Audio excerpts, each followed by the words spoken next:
eh, kemampuan untuk menerima orang lain apa adanya merupakan power yang membuat kita bisa eh, menolong orang lain. Perselisihan pertengkaran yang terjadi itu sebenarnya intinya adalah kelemahan diri kita karena kita tidak mampu menerima orang lain apa adanya. Orang yang dewasa itu adalah orang yang lebih mudah memahami dibanding dengan dipahami. Dalam pelayanan juga begitu. Yang jadi problem adalah, maaf nih ya, saya bicara apa adanya dah, karena kita pelayan semua. Orang yang sudah terlibat pelayanan itu, dia harus memiliki kecerdasan spiritual lebih tinggi dibanding dengan jemaat biasa. Dengan demikian kepadanya dituntut lebih banyak dibanding dengan jemaat biasa. Nah itu sebabnya kadang-kala kita nih dibilang apa? Super ya, super bisa. Maaf nih, hamba Tuhan tidak boleh salah, jemaat boleh salah. Jemaat boleh ngutang, pendeta tidak boleh ngutang.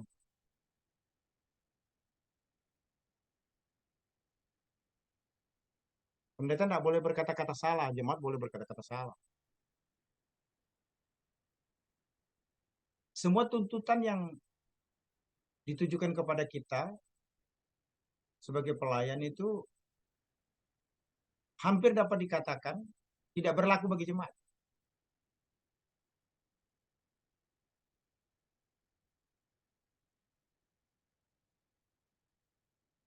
Memang tidak ada undang-undang seperti itu, tapi itu hukum yang tidak tertulis.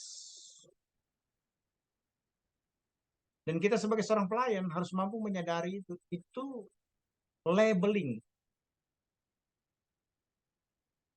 yang melekat pada diri kita. Sedikit salah kita, itu sudah dibesar-besarkan. Tidak salah saja, dicari-cari salahnya.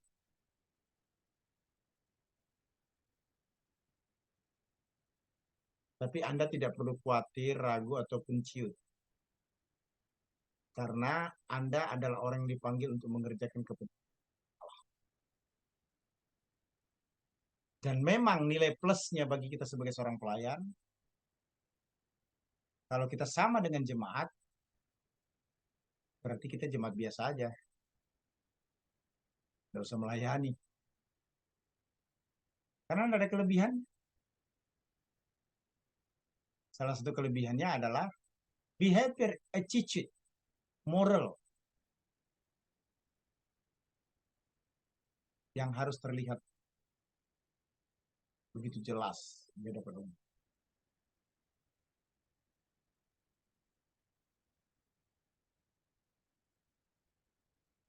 Oke, silakan komen teman-teman.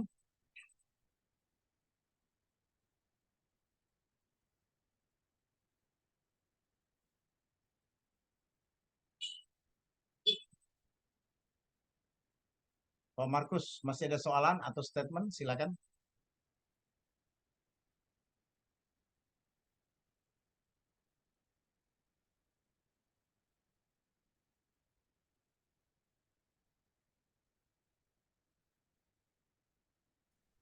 Saya Ya, tidak tahu pertanyaan tadi Pak sempat didengar Pak ya, sebab tadi keluar karena signalnya tidak begitu baik Pak.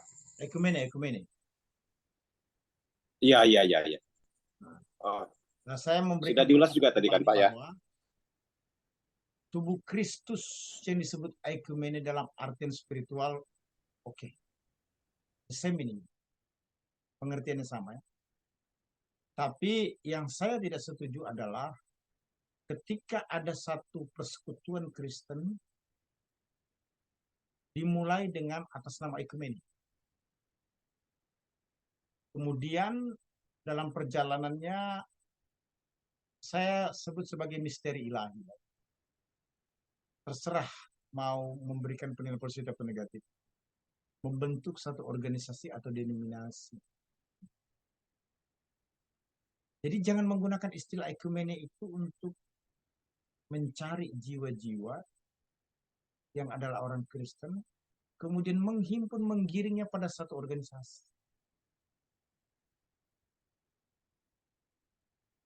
Kurang gentle. Jadi kalau memang mau memulai church planting, sudah, mulai saja dengan satu organisasi. Udah jelas. Dari awalnya itu mau dibawa kemana orang-orang yang bersama dengan kita ini.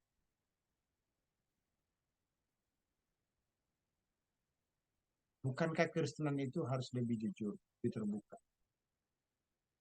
Tidak ada yang perlu kita sembunyikan atau tidak.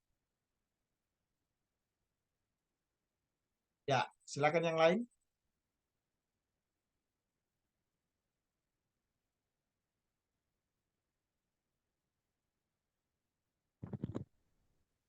Selamat malam, Dokter. Ya, silakan. Em, Dikatakan ada juga istilah church itu, gereja, yang disebut kuriakos dalam bahasa Yunani, artinya menjadi milik Allah. Adakah ini juga menggambarkan atau tentang pengertian eklesia ataupun pengertian lainnya, Dokter? Kuriakos. Ya, kuriakon itu kan menjadi lebih menekankan kepada milik Tuhan. Sebenarnya sangat terkait dengan eklesia. Eklesia itu kan kalau secara literal, secara hurufiah kan diartikan ek itu adalah keluar. Kaleo itu dipanggil keluar kepada terangnya yang ajaib. Dari dosa kepada tidak dosa. Hidup dalam kekudusan, sebutlah begitu ya. Nah, ketika istilah kuriakon ini dikonekkan dengan eklesia, ya, saya kira itu bersinergi. Karena kuriakon milik Tuhan, eklesia dipanggil kepada terangnya, itu tidak bisa diseparate, tidak bisa dipisahkan. Karena orang tidak bisa menjadi milik Kristus kalau dia tidak percaya Yesus. Orang yang menjadi milik Kristus justru disangsikan kalau dia tidak menjadi terang. Kemarin kan saya mengajarkan betapa saya begitu kuat menolak hyper grace. Karena sekalipun anugerah itu bertambah-tambah, tidak berarti berbuat dosa itu juga punya peluang yang sama.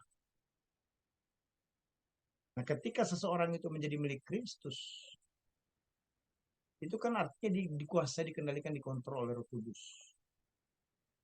Maka praktis orang itu kepada terang. Bukankah perintah hendaklah kamu menjadi terang dunia? Itu hanya berlaku bagi orang yang terima Yesus. Menjadi milik Kristus. Menjadi milik Kristus itu apa toh? Pengertian sederhananya adalah orang itu menerima penebusan Kristus. Yesus mati bagi orang itu, dibeli dari pasar dosa, dia bukan lagi ada dalam pasar dosa, tapi menjadi milik Kristus. Nah, karena orang itu menjadi milik Kristus, maka dia dikuasai, dikendalikan oleh Kristus. Kristus berotoritas penuh. Sehingga kehidupan yang menampilkan terang Kristus, saya tidak berkata otomatis terlihat menjadi terang benderang, tapi tidak ada pilihan. Orang itu ada di dua tempat. Kalau dia di dalam terang, dia terang. Kalau di dalam gelap, dia gelap. Tidak bisa diantaranya. Netral di antara terang dan gelap itu sama dengan orang itu belum terima Yesus. Belum menjadi church. body Christ, belum menjadi kuriakon. Kenapa? Menerima Yesus itu utuh bulat. Tidak ada bagian yang terpisahkan dari iman pada Kristus. Utuh bulat. Nah, mungkin begitu ya, brother kita Faili. Silakan kalau ada yang mau tambahkan.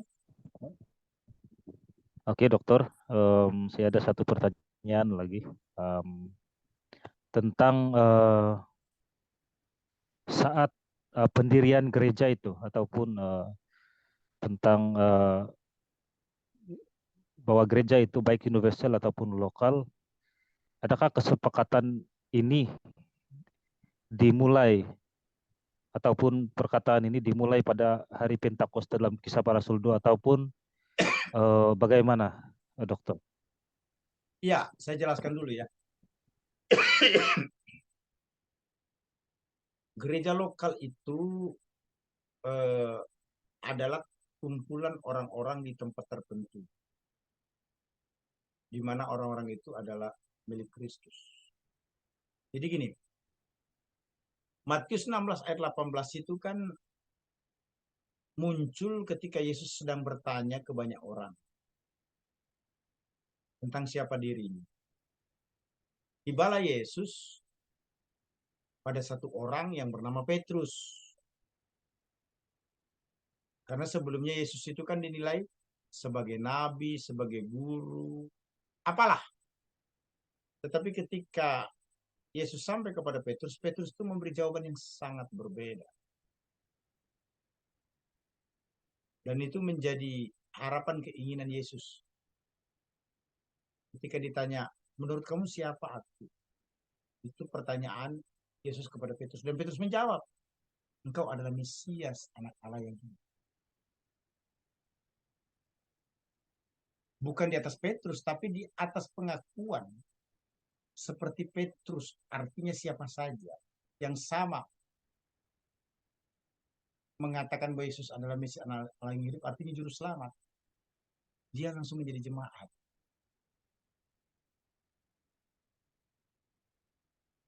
Menjadi milik Kristus.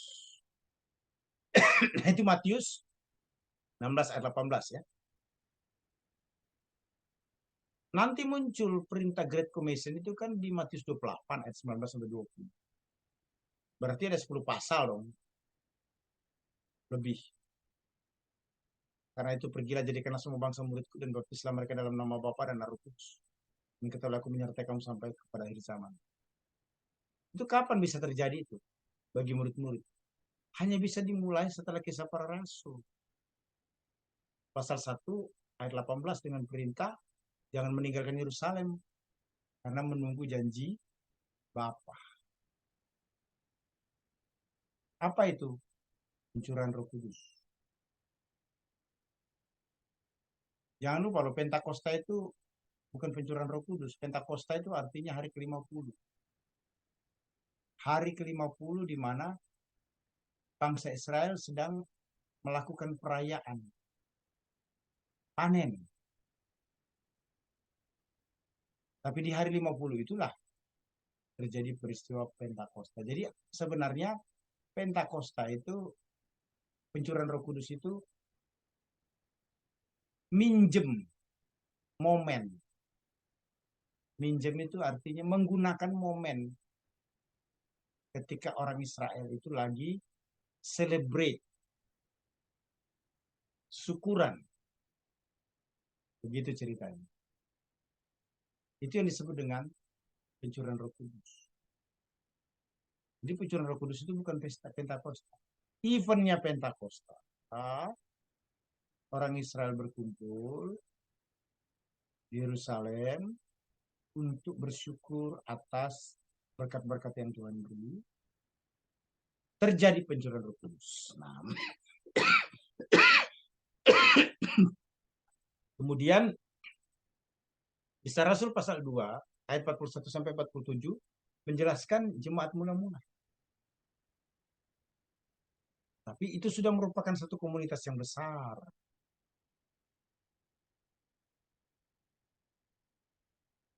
Dalam artian satu kumpulan orang-orang beriman. Nah, saya lebih sepakat lagi Yohanes 19 kalau tidak salah itu ya. Ayat 21 sampai 23. Yesus menghembuskan rohnya, anampusesan dalam bahasa Yunani. Dari akar kata empusau.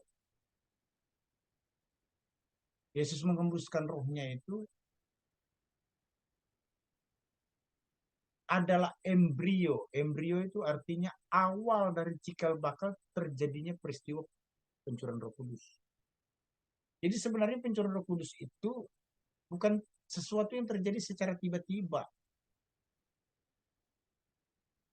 Apinya itu atau embrionya itu sudah terjadi pada peristiwa Yesus bertemu dengan murid-murid dan mengembuskan roh.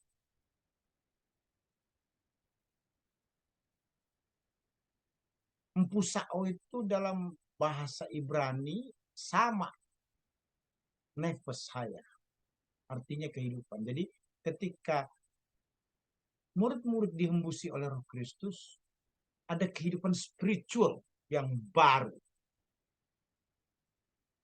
Tapi itu belum peristiwa pencurahan Roh Kudus.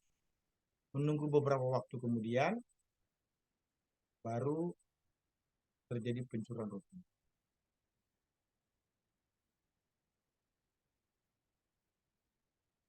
Jadi klimaks daripada pencurahan Roh Kudus itu, karya Roh Kudus itu ada pada peristiwa pencurahan Roh Kudus itu sendiri. Yang disebut dengan peristiwa Pentakosta.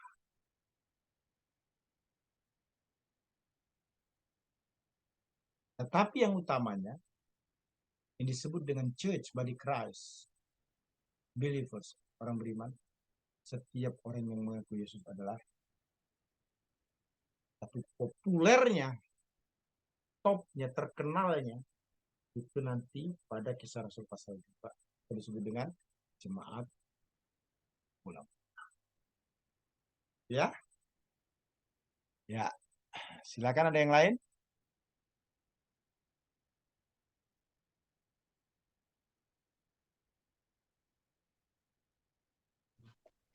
Bisa bertanya, Pastor. Ya, silakan Ibu Pia. Tadi kan sudah dijelaskan bahwa seorang pemimpin itu dia harus mampu menerima orang lain apa adanya tanpa syarat. Yang ini menjadi pertanyaan saya, apa yang harus kita lakukan ketika seorang pemimpin dia tidak mampu menerima orang lain itu tanpa syarat? Wah, pemimpinnya justru yang tidak mampu menerima orang lain apa adanya ya. Iya, Pastor. Ada pepatah berkata, tapi ini bukan merupakan hal yang primer. Sama. Cinta itu kan tidak bisa bertepuk sebelah tangan katanya. Artinya orang akan berjalan bersama bila sepakat. Tapi tidak bisa berjalan bersama bila tidak sepakat. Nah, ketika pemimpin tidak mampu menerima kita apa adanya. Yang pertama kita harus sadar bahwa kita tertolak.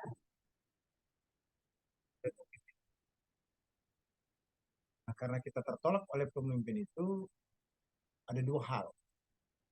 Pertama, bertahan untuk mencoba dia sampai berubah dan menerima kita.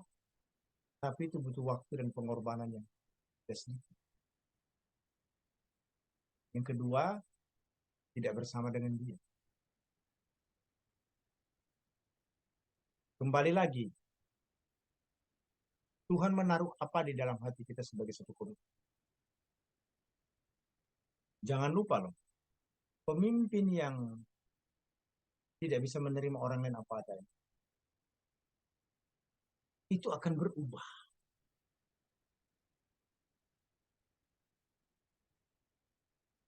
Hanya saja dari setiap orang itu berbeda-beda.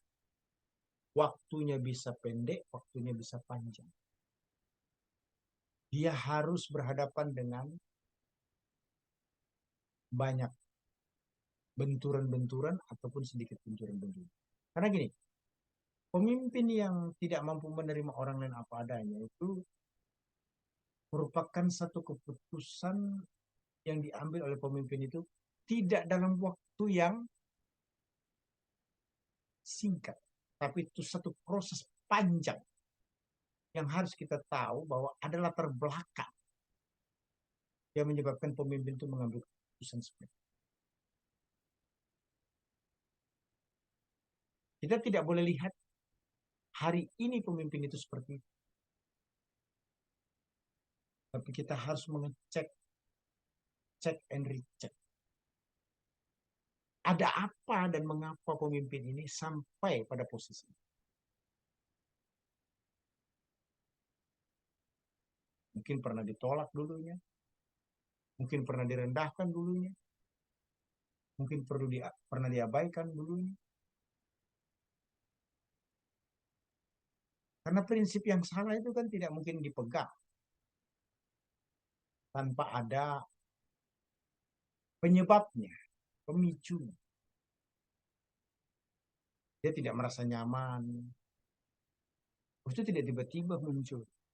Pasti ada proses waktu yang harus kita pahami bersama-sama. Saya ulangi, yang pertama adalah kalau terpanggil untuk mengubah dia, bertahanlah. Tapi siap menjadi kesempatan. Mungkin ibu yang dipakai Tuhan untuk membuat dia berubah. Tapi itu butuh daya tahan. Dan kalau tidak, daripada membuang waktu, jangan bersama dengan. Ataupun kalau mau bertahan, ada durasi. Waktu yang ditentukan seberapa lama bisa bersama. Kenapa?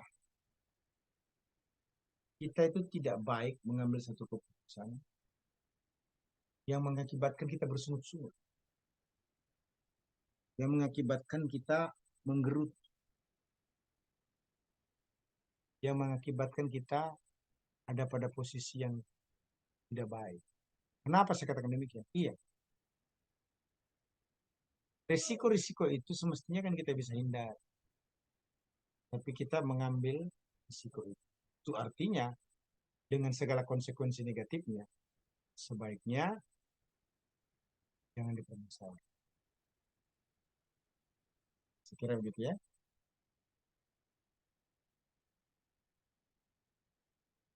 Masih ada lagi? Iya, Pastor, thanks. Silakan. Yang lain?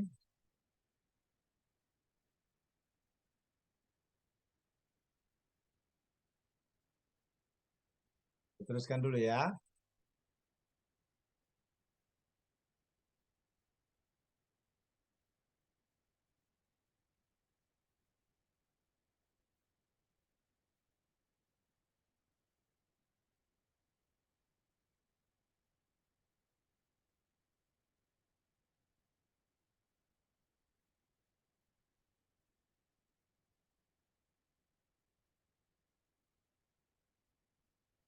Oke. Tubuh Kristus menurut 1 Korintus 12 ayat 12 sampai 21 bukan hanya bicara tentang tubuh Kristus yang dewasa secara rohani dengan ditunjukkan komit dalam kesatuan dan efek. Tapi yang kedua juga itu adalah tubuh Kristus yang berkomitmen menjadi produktif. Ayat 21 sampai 31 dari 1 Korintus 12. Bagaimana kita bisa menjadi produktif? Paulus menyarankan harus dimulai dengan prinsip saling membutuhkan. Ayat 21 sampai dengan 26. Jadi orang itu bisa produktif, berguna, maksimal di dalam kapasitinya bila dia mengambil prinsip saling membutuhkan. Kenyataan pertama coba perhatikan ya, anggota tubuh itu mutlak saling membutuhkan. Dikatakan anggota tubuh yang paling lemah, yang paling dibutuhkan. Bagian yang kurang terhormat diberi penghormatan khusus. Semua anggota tubuh tak terkecuali pasti penting kalau begitu. Yang lemah justru yang dilindungi. Yang kurang terhormat justru diberi penghormatan yang khusus. Ini apa sih maksudnya? Maksudnya tekanannya adalah saling membutuhkan. Kenyataan kedua ya, saling membutuhkan ya.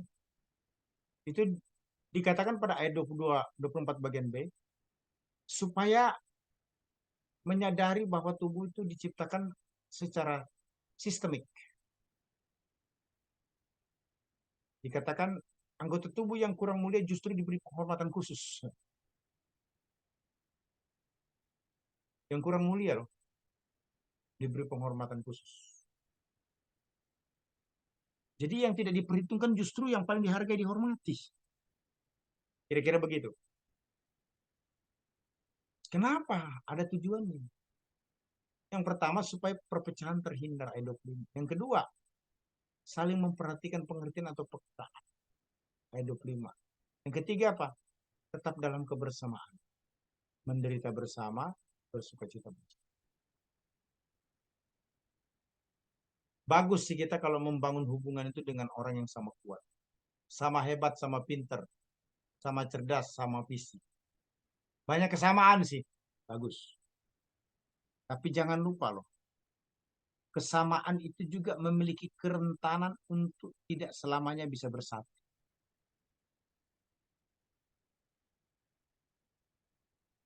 Kenapa? Karena dua-duanya kuat.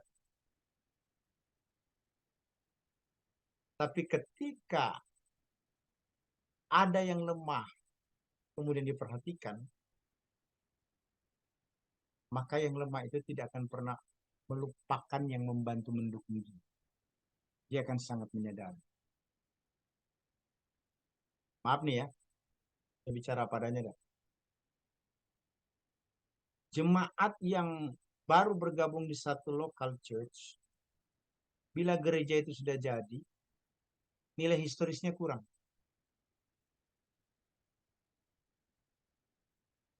Dengan mudahnya dia datang, dengan mudahnya juga dia keluar. Tapi jemaat yang bergabung di local church dimulai dengan perintisan, susah payah, air mata dan darah. Dia bergabung di gereja itu. Mungkin tidak dia keluar, mungkin saja. Tapi tidak semudah orang yang tidak punya nilai histori. Artinya tidak punya nilai sejarah. Nah, orang kalau membangun gereja lokal itu punya nilai sejarah, mungkin dia akan meninggalkan gereja itu, tapi tidak mudah. Terlalu banyak kenangan manis, perjuangan, pengorbanan, penderitaan yang sudah dilewati. Nah, demikian pula kita ketika menolong orang yang lemah dan tak berdaya. Orang itu akan betul-betul bersama dan tidak meninggalkan kita. Sebaliknya kalau kita melakukan pelayanan sama kuat, bisa saja orang itu meninggalkan kita dan dia tidak merasa butuh kita karena dia lebih kuat dari kita. Dalam pelayanan tidak dibutuhkan one man show.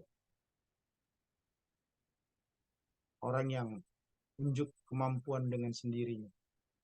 Atau pemimpin superstar seperti bintang, hebat. Atau pendewan atau pengkultusan. Selalu diutamakan, kalau bukan dia tidak mungkin lah. Tapi yang dibutuhkan dalam pelayanan itu adalah teamwork. Kenapa? Karena kalau kita mau produktif, kita harus teamwork.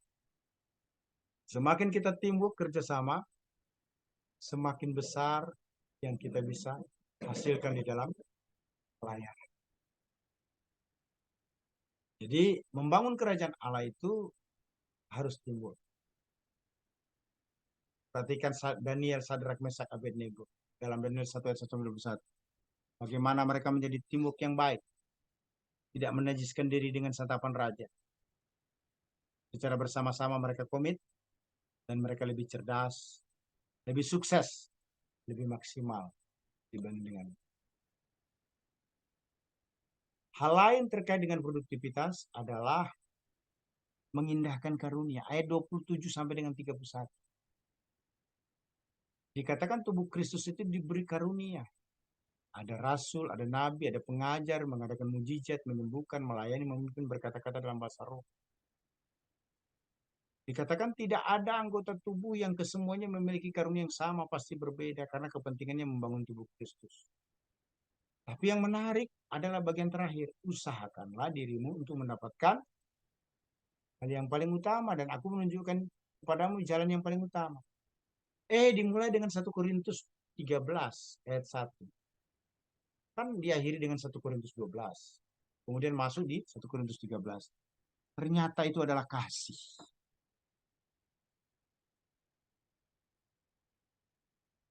Jadi kasih itu lebih hebat daripada penggunaan berbagai karunia. Artinya apa? Kalaupun karunia ada harus dikerjakan karena kasih. 1 Korintus 13 ayat 1 sampai 13 itu ya. Nah, aspek kasih itu apa? Atau dimensinya? Mengasihi Allah. Vertikal. Dengan segenap hati, jiwa, akal, budi, dan kekuatan. Kemudian mengasihi sesama seperti mengasihi diri sendiri. Apa itu? Bisa diartikan sebagai menjadi terang dan garam dunia, Matius 5 ayat 13 sampai 16. Nah, ada nasihat Paulus kepada Timotius yang harus kita perhatikan. Jangan lalai menggunakan karunia. Karena Paulus sudah memberikan penumpangan tangan kepada Timotius. Baik. Sekarang kita masuk di teologia proto-evangelium dan proto-eklesia. Proto itu apa toh? Sel pertama. Evangelium itu dapat dikatakan apa? Evangelis atau penginjilan lah ya. Jadi sel pertama dari penginjilan. Kapan sih sebenarnya penginjilan pertama itu dimulai? Nanti Yesus mati, salah. Proto-evangelium itu sudah dimulai dari Kejadian 3 ayat 15. Ada nubuatan di sana.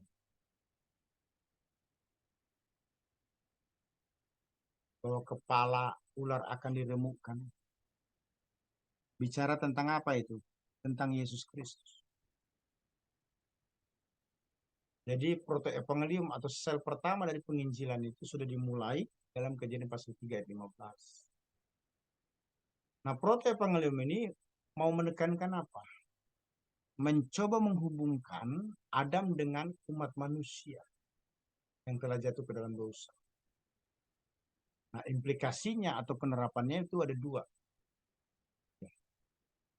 Yang pertama, Adam sebelum berdosa adalah kepala umat manusia. Sehingga Adam tetap bapak bagi umat manusia. Tanpa Adam tidak ada manusia-manusia lain. Nah, tapi pada saat Adam berdosa, maka konsekuensinya tidak ada orang yang tidak berdosa karena dia adalah kepala atau bapak dari semua manusia. Nah, proto-evangelium ini jangan lupa loh, sel pertama penginjilan tidak pernah dijelaskan, tidak pernah ada tertulis sebelum Adam dan Hawa jatuh dalam dosa. Itu yang pertama. Yang kedua, proto-evangelium bagi Adam itu apa? Setelah berdosa. Artinya apa? Setelah Adam berdosa itu memberi peneguhan bahwa semua orang berdosa. Tetapi manusia itu patut layak untuk mendapatkan pemulihan. Yang dikerjakan oleh siapa? Tidak ada lain kecuali oleh Yesus Kristus. Nah, proto-evangelium ini bicara tentang rencana keselamatan dan penyelamatan Allah yang bersifat efektif, utuh ya. Di mana Kristus menjadi pusat atau segala-galanya daripada rencana Allah. Perjanjian lama maupun perjanjian baru intinya sama. Yesus adalah juru selamat. Jantung perjanjian baru itu kan Yohanes 3:16. Jantung perjanjian lama itu ada yang menyatakan Mazmur 23. Tuhan adalah gembala. Nah, protoevangelium ini ya,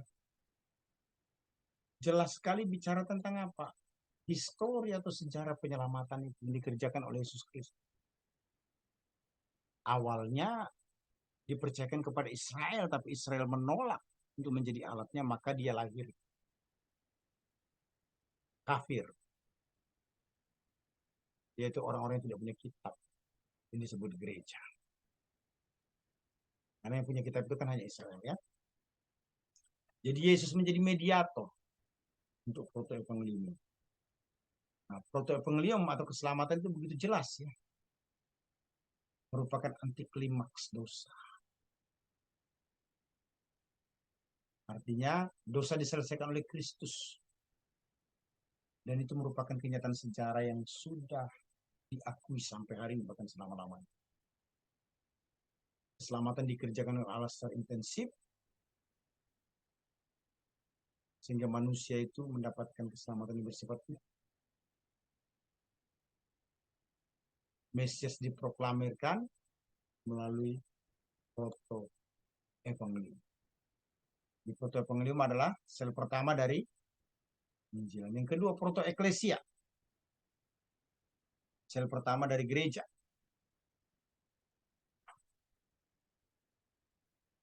Nah, protoeklesia ini bicara tentang apa? Kingdom of God. Itu kerajaan Allah ya. Kerajaan Allah itu tidak muncul tiba-tiba loh. Dalam perjanjian lama sudah ada nubuatan-nubuatan. Kemudian dalam Injil-Injil dan surat-surat Paulus maupun kitab Wahyu bicara tentang apa? Kingdom of God. Apa sih Kingdom of God itu? Kalau Wahyu 21:3 itu bicara tentang imanen atau Immanuel, Allah dengan umat. Allah berdiam di dalam diri.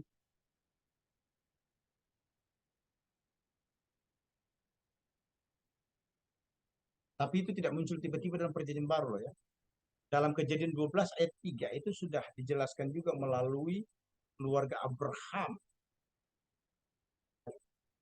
Maka semua orang akan diberkati. Semestinya kan terus ya turun-temurun ya. Tapi faktanya Israel lah yang menyalibkan Yesus. Nah, Ulangan 32 ayat 21 maupun Roma 10:19 memang ada indikasi bahwa Allah memberikan kesempatan luas kepada bangsa-bangsa di luar Israel untuk memperoleh keselamatan. Jadi bukan hanya sentripetal lagi, tapi sentrifugal. Sentripetal artinya apa? Belajar misi yang ke dalam bahwa Tuhan itu hanya ada di dalam. Karena Tuhan itu memang hanya miliknya orang Israel yang disebut Yahweh. Tapi setelah Israel menolak kehadiran Kristus sebagai Mesias, maka terjadi yang namanya sentrifugal. Misi itu keluar. Kenapa? Karena Tuhan itu tidak hanya lagi dilihat di Israel yang adalah Yahweh, tapi Tuhan itu ada di semua manusia yang beriman kepada Yesus Kristus. Jadi Tuhan itu bukan hanya di Israel, tapi di semua orang yang beriman kepada. Nah, makanya protoeklesia itu muncul dalam Matius 16 ayat 18. Aku akan mendirikan jemaat. Nah, itu pertama kali Yesus menyatakan statement tentang protoeklesia. Tahu sel pertama dari lahirnya gereja.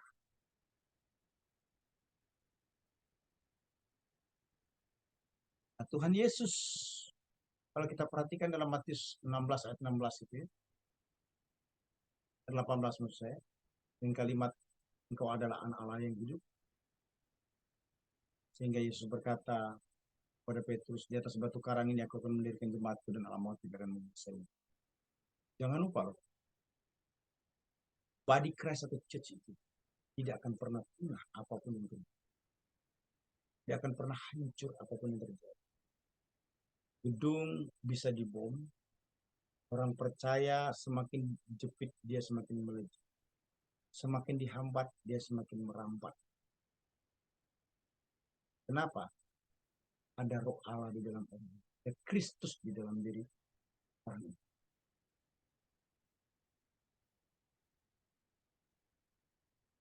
Gereja, pengakuan terhadap Kristus yang adalah Mesias anak Allah bersama, tidak akan pernah lenyap dari muka bumi. Sekalipun ada orang percaya yang harus mati, tapi mati syahid itu adalah benih gereja yang mengakibatkan gereja semakin bertambah, yaitu orang percaya martir bagi Kristus. Karena Kristus sendiri untuk memiliki gereja, dia mati di atas kayu salib, memberikan kepastian selamat pada tubuhnya gereja itu sendiri. Ya, kita boleh break dulu beberapa menit ya, mungkin sekitar 15 menit ya, lalu kita lanjutkan lagi. Boleh begitu? Boleh ya?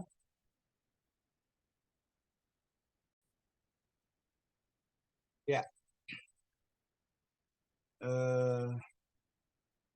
Perhatikan PowerPoint saya selanjutnya ya.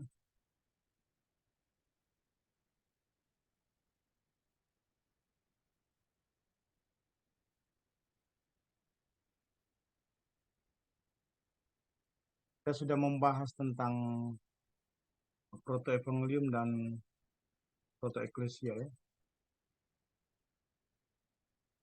Bisa lihat PowerPoint-nya? Bisa ya? Bisa ya? Pak Pastor.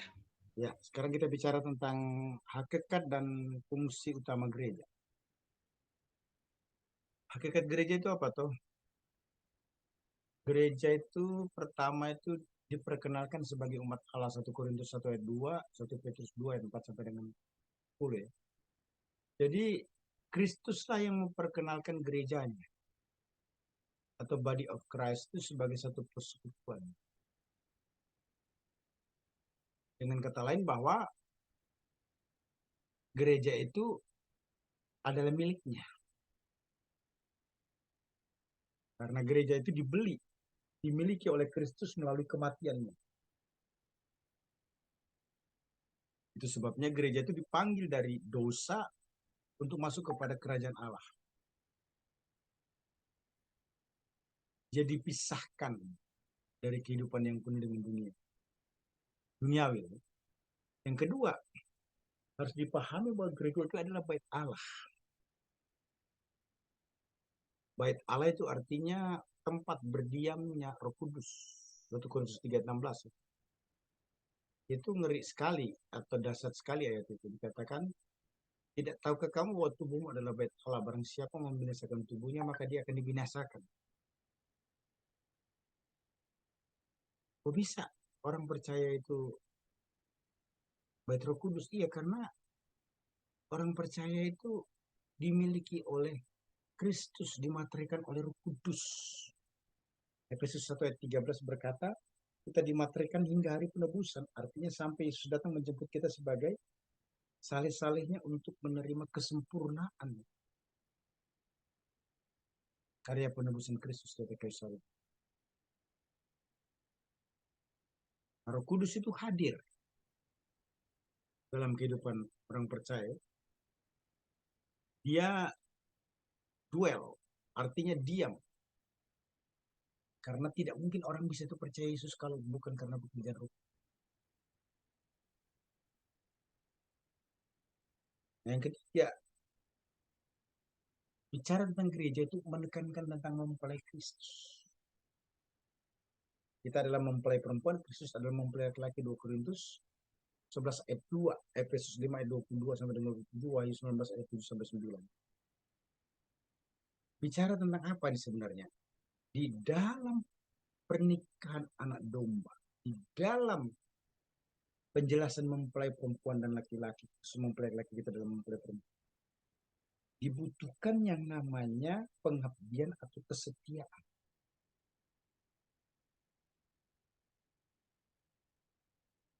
Sebenarnya pernikahan itu tidak akan pernah terjadi tanpa ada pengabdian kedua belah pihak, sadar atau tidak,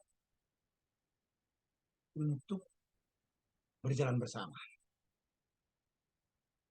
Sebenarnya pernikahan itu tidak akan pernah terjadi bila tidak ada unsur kesetiaan di dalamnya. Jadi pernikahan anak domba yang terjadi sebelum kerajaan 1000 tahun atau milenium itu di angkasa atau di awan-awan atau disebut sorga, itu sangat menarik. Menjelaskan bahwa Kristus dan jemaat selama-lamanya tak terpisahkan oleh Allah. Nah, hakikat yang ketiga,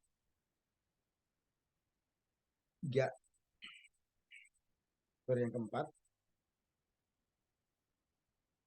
bicara tentang fellowship atau persekutuan rohani. 2 Korintus 13 ayat 14, Filipi 2 ayat 1. Bahwa Roh Kudus yang ada di dalam diri seseorang membuat orang itu membangun hubungan pribadi dengan Tuhan. Bahkan hubungan di antara sesama orang percaya. Jadi persekutuan itu diikat oleh kasih dan perhatian di antara sesama orang percaya. Sebabnya setiap orang percaya itu wajib menolong. Walaupun ada teks yang tidak disepakati orang itu, tapi saya kira ini kebenaran yang berkata bahwa hendaklah kamu tolong menolong, meringankan beban. Demikianlah kamu menolong Kristus, terutama terhadap saudara seiman. Itu menjelaskan tentang persekutuan rohani.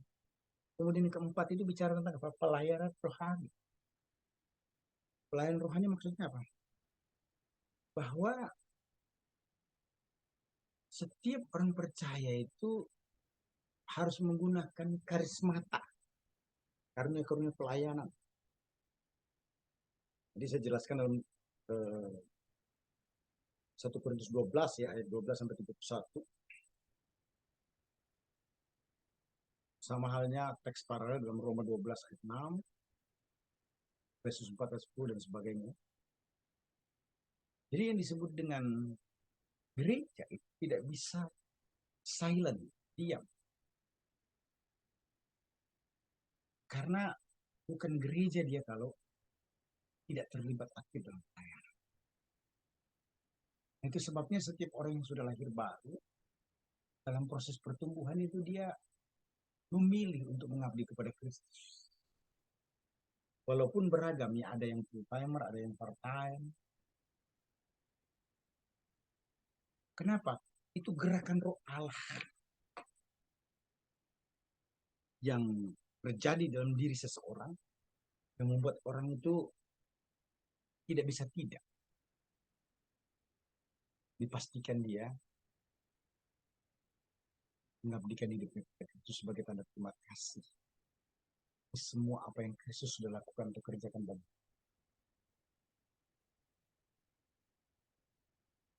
Nah itu ya. Jadi tidak mungkin orang itu tidak melayani Yesus kalau dia adalah gereja. Nah, kemudian kita masuk dengan fungsi utama gereja. Apa sih fungsi utama gereja? Ada 3. Pertama disebut dengan marturia atau bersaksi.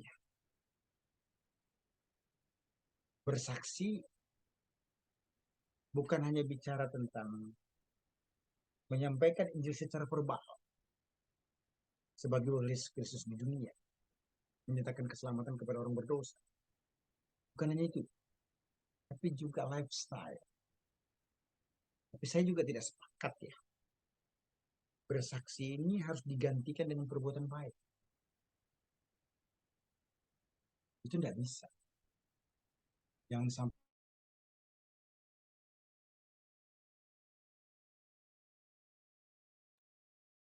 bersaksi adalah merupakan salah satu fungsi utama dari gereja.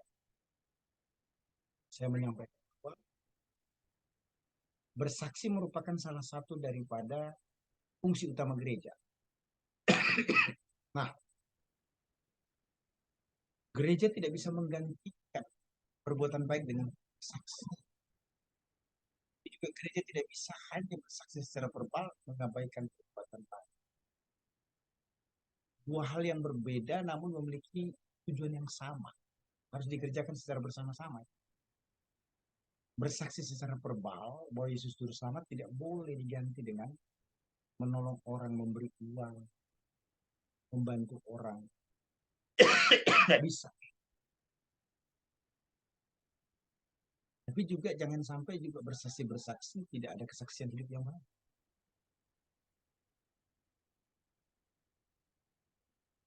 Itu dua hal yang harus berjalan secara bersama.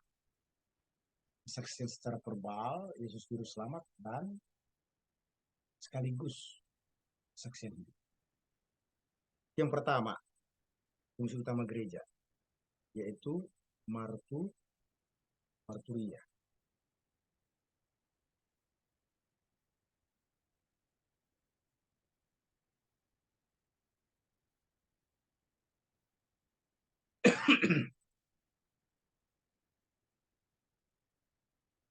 Nah, yang kedua adalah koinonia, itu bersekutu.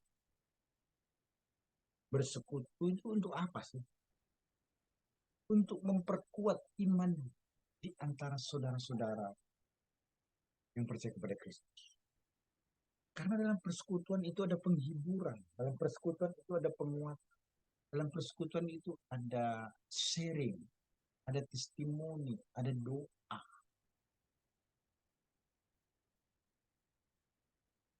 Ada sesuatu yang bernilai tambah yang kita lakukan ketika kita ada dalam fellowship atau persekutuan. Itu sebabnya jangan menjauhkan diri dari I care. Jangan menganggap bahwa I care itu sesuatu yang biasa. Ketemu lagi, ngobrol-ngobrol lagi, orangnya itu juga, makan, minum, pulang, capek deh. Kedengarannya seperti itu ya. Atau komsel, sama itu kan I care. Bukan itu. Inti daripada persekutuan itu adalah saling menguatkan, saling menghibur. Dalam satu komunitas gereja yang besar, kadangkala orang itu tidak mendapatkan perhatian, tidak bisa didengarkan dan tidak bisa mendengarkan. Karena besarnya satu gereja dengan populasi yang begitu banyak. Nah, ketika dia ada dalam small group, itu dia akan mendapatkan teman atau sahabat yang membuat dia mendapatkan kesempatan untuk menyampaikan pergumulan, kesulitan.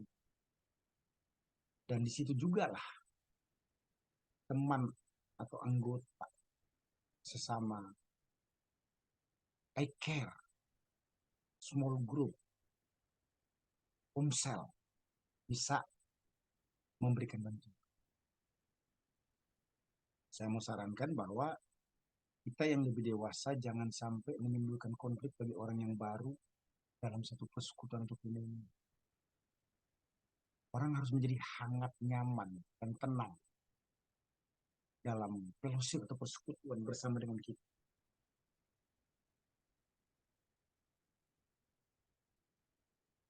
Supaya orang itu semakin bertumbuh berakal. Jadi ada manfaatnya. Kumpul itu bukan untuk sesuatu yang buruk, tapi untuk sesuatu negatif. Sesuatu yang positif. Di fungsi utama gereja, marturia bersaksi, kemudian ke koinonia. Yang ketiga diakonia, melayani. Melayani di sini bukan hanya bicara tentang bagi-bagi sembako, 9 makanan pokok. Tapi ini merupakan apa? Pengejawantahan atau implementasi daripada kasih. Melayani itu sangat mulia. Apapun yang harus dikerjakan di dalam kaitan kepentingan kerajaan Allah ini, kita tidak boleh merasa gengsi. Baik di kota, di desa, di altar atau non altar,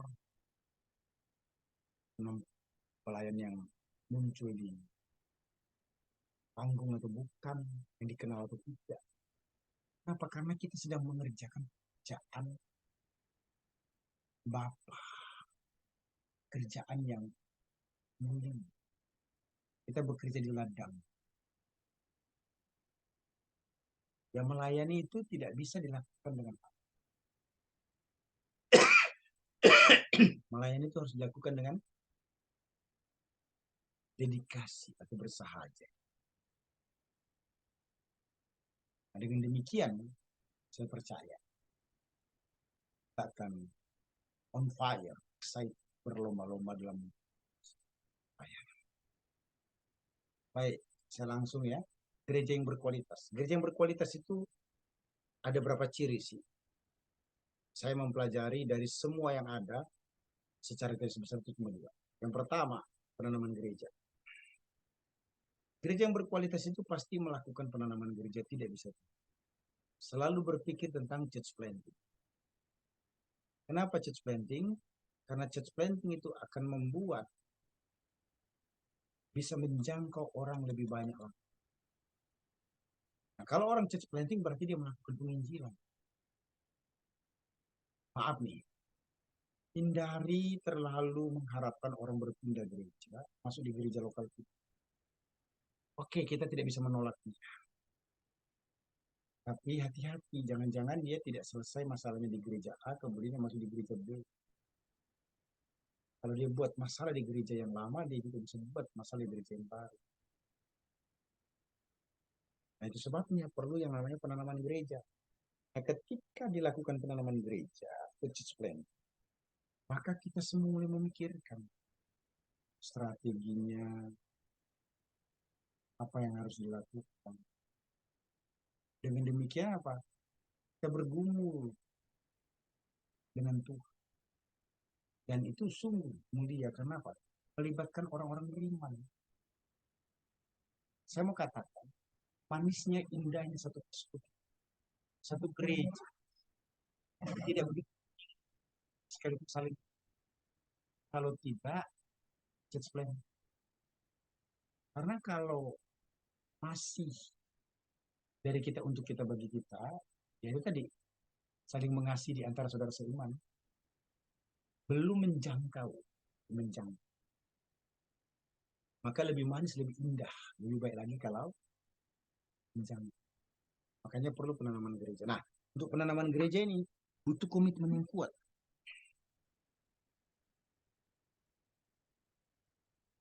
Banyak langkah yang harus dilakukan. Pertama apa? Harus ada orang diutus. Gereja harus memikirkan pengutusan. Siapa orang yang akan kita utus untuk melakukan church planting. Dan gereja tidak boleh berdiam diri, berdosa mengutus tanpa memberikan dukungan finansial ataupun spiritual. Yang kedua, pendekatan. Setelah orang itu diutus, kita harus memfollow up agar misionaris itu melakukan pendekatan. Pendekatannya itu bagaimana bisa diterima dulu oleh masyarakat. Dia setelah diterima oleh masyarakat, bisa membaur dengan masyarakat, bisa bergaul dengan masyarakat, maka dia ada peluang untuk melakukan pertemanan atau persahabatan lebih baik. Baru melakukan injil. Saya mau tekankan dalam kesempatan ini, semua materi dalam penginjilan bukanlah penginjilan kalau tidak menyatakan Yesus mati, Yesus bangkit untuk memberikan pengampunan dosa dan kepastian hidup. Inti Injil 1 Korintus 15 ayat 3 dan 4 itu tidak boleh dilupa. Yesus mati dan bangkit. Mau ceritanya pendek, mau ceritanya panjang, terserah. Mungkin itu yang paling penting. Nah, setelah penginjilan dilakukan, itu kan kita berharap ada jiwa yang bertobat. Kira-kira begitulah. Ada jiwa yang bertobat, terima Yesus, apakah itu beda agama, ataupun satu agama tapi belum lahir baru. Nah, orang yang bertobat ini harus digabung dalam local church. Kenapa? Supaya mereka menemukan teman atau sahabatnya dalam komunitas yang sama. Jangan lupa loh, ketika orang itu ada dalam satu komunitas yang benar, maka dipastikan dia di waktu yang sama tidak di tempat yang salah. Setelah penggambugan, baru ada peneguhan. Peneguhan artinya apa? Harus ada discipleship. Disciples, pemuridan. Jemaat itu harus dimuridkan. Untuk life like Jesus. Hidup seperti Kristus. Sebab kalau tidak, sia-sia. Nah, setelah jemaat dimuridkan, maka jemaat ini siap untuk memimpin. Pilihlah orang-orang yang Tuhan pembimbing Allah juga dan sebagainya. Untuk dilibatkan dalam pelayanan. Jadi alamiah pertumbuhan gereja itu sampai dia menjadi church planting itu sampai menjadi gereja yang dewasa. Setelah penetapan pemimpin baru penyerahan. Artinya apa? Jemaat itu diberi kesempatan atau didorong untuk mensupport diri sendiri, memerintah diri sendiri, mengembangkan diri sendiri. Tidak lagi dependen bergantung kepada orang lain. Kemudian penerusan. Artinya pelayanan ini diteruskan dipertahankan, tidak boleh berhenti. Yang terakhir pemberitahuan. Pemberitahuan artinya apa? Church planter itu harus memberitahukan perkembangan hasil daripada pelayanan. Bahwa sudah ada jemaat lokal yang didirikan. Menarik ya. Peter Wagner sebagai profesor pertumbuhan gereja memberikan 12 cara untuk penanaman gereja ya. Dan hasilnya memang terbukti. 12 cara itu pertama katanya model-model modalis. Model modalis itu antara lain bermukim, kolonisasi, adopsi, menjadi orang tua tanpa disengaja, model satelit, gereja-gereja multi jemaat, atau gereja multi vokasi. Yang kedua itu model-model sodalitas. Misalnya tim misi, penanaman gereja katalis, gembala pendiri, penanaman gereja independen, penanaman rasul. Nah, penanaman gereja yang menggunakan metode bermukim, kolonisasi adopsi, menjadi orang tua tanpa sengaja itu, dia memperoleh otonomi dari gereja ini. Otonomi. Sedangkan model-model satelit itu sifatnya semi-otonom sebenarnya. Ada penanaman gereja yang model-model modalis, ada struktur yang kongresional, sementara model-model sodalis ini strukturnya itu seperti badan denominasi atau badan gereja yang tidak bermukim dalam gereja lokal. Selain Peter Wagner, juga ada Joseph Thompson, bahkan ahli pertumbuhan gereja ya, yang serius memikirkan tentang pertumbuhan gereja. Menurut beliau, ada 7 proses penanaman gereja atau church planting. Yang pertama dia kenali wilayah yang dibutuhkan. Kedua, pelayan harus punya otoritas rohani. Yang ketiga, pelayan harus menerima kuasa ilahi. Yang keempat, pelayan harus mampu membuat semuanya menjadi praktis, mudah. Yang kelima dia bilang, pelayan harus berani menghadapi benteng iblis, tantangan rintangan baik dari dalam maupun dari luar. Yang keenam itu apa? Celebrate Jesus, meninggikan Kristus. Dan yang terakhir, menyatakan pemerintahan yang fungsional. Dalam pelayanan itu semua orang harus diperhatikan yang maksimal. Nah, gereja yang berkualitas selain melakukan penanaman gereja, yang kedua adalah gereja yang melakukan pengembangan. Pengembangan itu artinya gereja itu berkembang, mengalami pertumbuhan. Nah, untuk gereja bertumbuh, tentu ada gembala yang menjadi pemimpin dan pelengkap. Tentu ada pengikut orang awam yang dilayani semakin bertambah. Ada small group yang potensial, yang kuat. ada lokasi yang tepat untuk bisa dijangkau. Ada upaya untuk go public, artinya cetak biru ya. Go public itu apa? Dipromote. Apalagi zaman sekarang ini kan media memainkan peran penting untuk perkembangan gereja. Terus ada komitmen untuk menjadi gereja yang tetap sehat dan dinamis. Jangan lupa loh, keutuhan itu penting. Keutuhan itu penting. Lebih daripada keinginan untuk bertumbuh atau maju lebih cepat. Kemudian seperti apa sih gereja yang bertumbuh itu karakteristiknya? Teologianya Alkitabiah. Yang kedua, kepemimpinan penggembalaan itu strong atau kuat, hingga tidak mudah goyah. Apalagi, ada penyembahan, ada doa yang penuh kuasa. Gereja itu apa? Christ Center, Roh Kudus menjadi andalan. Bukan hanya sebagai kuasa, tapi pribadi Allah yang ya. Nah, untuk menjadi gembala yang sukses berhasil tidak mudah. Ada harga yang harus dibayar. Pertama, gembalanya harus mampu bertanggung jawab untuk bertumbuh. Extra mile dia, bekerja keras. Apalagi, mampu menjalankan pendelegasian. Dia harus mampu mempercayai orang lain walaupun power wibawa itu akan terbagi. Bahkan apa? Dia mampu menggembalakan yang bukan jemaat. Karena panggilannya adalah gembala. Sekalipun itu bukan jemaatnya, dia akan menggembala. Apalagi mampu merevisi.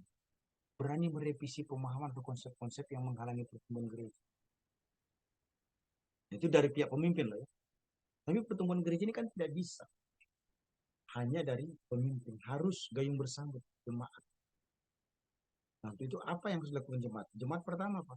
Harus setuju dengan gembala yang punya hati untuk bertumbuh. Di jemaat harus memiliki konsep yang sama mengikuti gerakan jemaat. Terus, jemaat harus membayar dengan uang. Tak bisa gereja itu bertumbuh kalau jemaat tidak kasih duit. So, gereja itu milik Tuhan secara rohani, tapi itu milik bersama, itu jemaat kecil. Jadi harus ada uang. Terus adanya kelompok-kelompok yang solid dari jemaat itu. Terserah apakah mereka itu merupakan komunitas kesukuan dan sebagainya. Yang penting intinya mereka itu satu. Nah, yang terakhir itu apa? Mampu memberi peluang atau membuka lingkaran-lingkaran yang terkunci sehingga kepemimpinan itu bisa berjalan. Ya.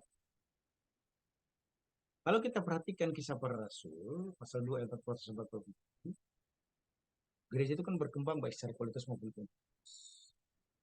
Nah, secara kualitas dikatakan ada orang yang menerima Yesus, yang menerima firman, sehingga jumlah bertambah dibaptis. Nah, baptisan itu kan bagian daripada tanda orang menerima Yesus. Nah, orang tersebut, jemaat itu apa? Bertekun dalam pengajaran rasul-rasul. Ya sekarang mungkin Bible study, family altar, scope ministry, kuliah dan sebagainya. Kemudian apalagi dalam persekutuan, rajin itu untuk berdoa. Gereja masalahnya kadang-kala apa? Ibadah minggu banyak, hari ini ibadah doa sedikit. Terus berkumpul untuk memecahkan roti, melakukan perjamuan kudus. Kenapa perjamuan kudus penting? Karena itu semakin menguatkan mendukung setiap orang. Oh Yesus Allah Tuhan sudah mati dan saudara pasti hidup.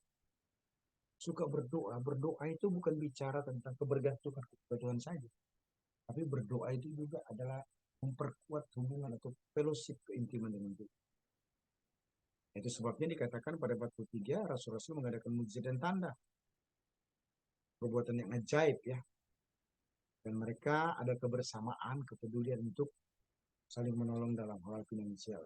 Mereka sangat luar biasa. Ada yang menjual hartanya kemudian membagi.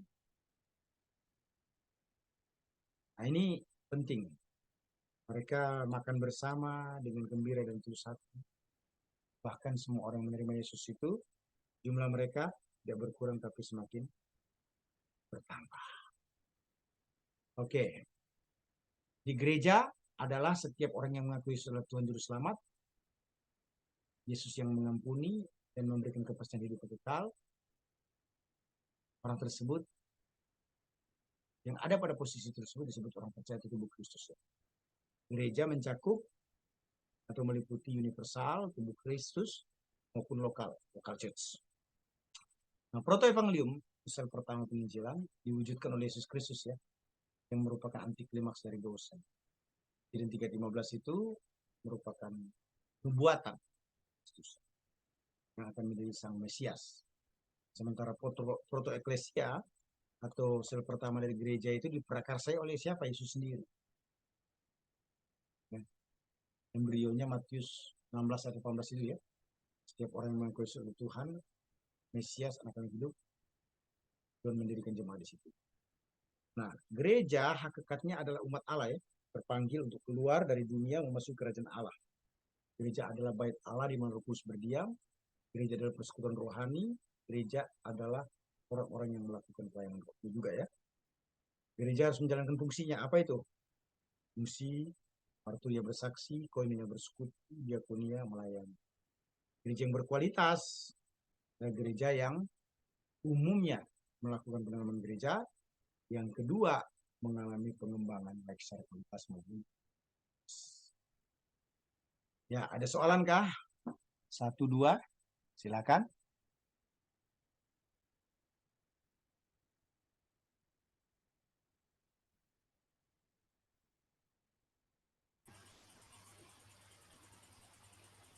Shalom Pastor. Ya, silakan.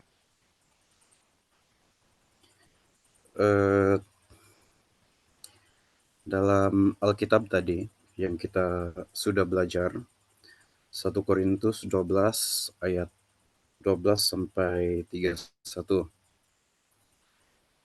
Di sana ada yang mengaitkan atau ada berbicara tentang karunia ya.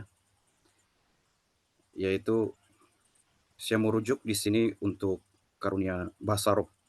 Saya ingin bertanya di sini, kenapa ada beberapa gereja atau hamba-hamba Tuhan juga yang tidak dapat menerima bahasa roh? Mungkin ada ajaran atau pandangan lain? Itu saja, Dokter. Terima kasih. Iya. Pertama karena orang itu belum pernah mengalami. Ya. Yang kedua, dia merasa tersandung. Karena bahasa roh yang tidak diterjemahkan. Itu bagi orang yang tidak terbiasa. Dia menjadi sangat terganggu. Tapi bahasa roh itu kan alkitabiah.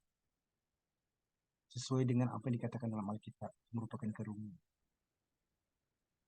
Nah, dengan demikian, maka semestinya tidak ada orang yang menolak bahasa roh. Tapi kalau ditanya, kenapa ada orang yang menolak bahasa roh? Pertama, dia belum mengalami. Artinya dia belum mendapatkan karunia itu. Yang kedua, dia hadir dalam satu ibadah, semua orang berbahasa roh, dan tidak ada yang menafsir. Sehingga dia merasa asing. Dia merasa aneh. Karena dia tidak terbiasa dengan itu. Jangan lupa loh, saya sepakat bahasa roh adalah karunia yang Tuhan beri. Lebih baik kalau dia punya kemampuan untuk karunia itu.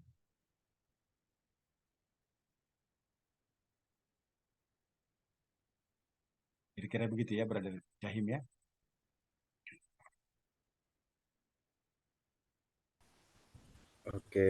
Oke, Dokter.